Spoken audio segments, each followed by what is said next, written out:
Today's lore story is for Cromax Moonblood.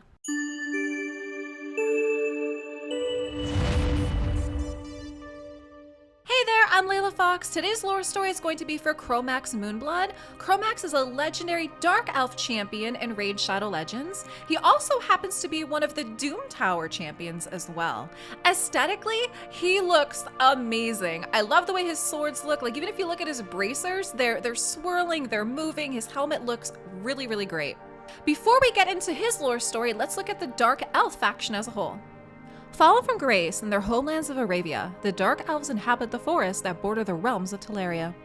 They see the persecutions in Karak rather as a boon than a bane, supplying them with a stream of silver. They have set up tolls for those anxious to pass safely, but woe betide those who cannot pay. Let's get into the lore story for Cromax from the Telerian Lorebook of Champions. Long have the elves of Teleria been fascinated by the beauty of the moon. Poets have sung its argent beauty above even that of the life-giving sun, and mages sought to learn arcane mysteries by observing the intricate patterns of the starlit heaven. So it has been in the ancient days, long before the elves forged their empire. In those days of wonder and myth, the story of Cromax Moonblood begins. Hard as it may be to believe, the elves had once roamed the lands in disparate clans and waged war not just against the monstrous Ogren and other rival races, but among themselves as well. There was no lack of glory for young heroes to win. Among those stood proud Cromax, whose thirst of adventure was second to none, and the strength of his arm was matched only by the sharpness of his mind. Legends attribute many great deeds to Cromax. He is said to have ended the centuries-long feud his clan held against their neighbors, and bested a self-proclaimed orc king whose nascent domain threatened to wipe out all elves in Tilshire.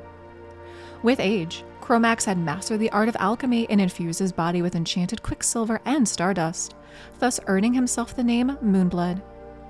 But it was a battle against doggone skinwalkers that had proven to be his greatest challenge, and the deed that paved the way for his immortality. Alas, not even the elves were immune to the strange curse that turned mortals into vicious monsters, and there were werebeasts among their number since the dawn of time. One such pack made its home in the forests surrounding the lands of Cromax's clan, pillaging and hunting his people like sheep. Though many skirmishes were won among the dells and foothills, skinwalkers still pressed on, driven by a malevolent, unknown will. Desperate, Cromax held a ritual on the night when the moon was red as fresh blood, and its signs led him to the source of the curse, an elven shaman who had succumbed to the darkness within his heart. Having turned into a ravenous fiend, he had spread that malady unto his own kin and many more innocents besides. Armed with that knowledge, Cromax set out to hunt the beast. For weeks he wandered, ever following the guiding moonlight, while all around him the emerald forest turned dark and twisted.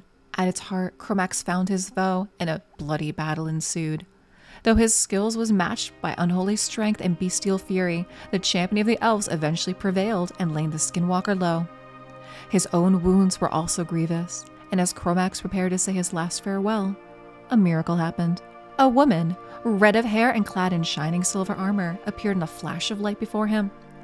She spoke in a voice like thunder and called herself the Arbiter, Lumea's herald and servant, whose solemn duty was finding champions worthy of fighting for Teleria. And though Cromax had come to the end of his mortal path that night, he pledged his soul to Lumea's cause and took up arms in defense of good forevermore. Alright, that was the story for Cromax, and I have to say I like it. I like how they added in the different factions, because here's the thing. When we're talking about lore for a realm like something like Teleria, clearly there's 12, 13 factions now. Obviously there's going to be points where either the factions kind of have war with each other or they end up alliancing with each other for greater causes.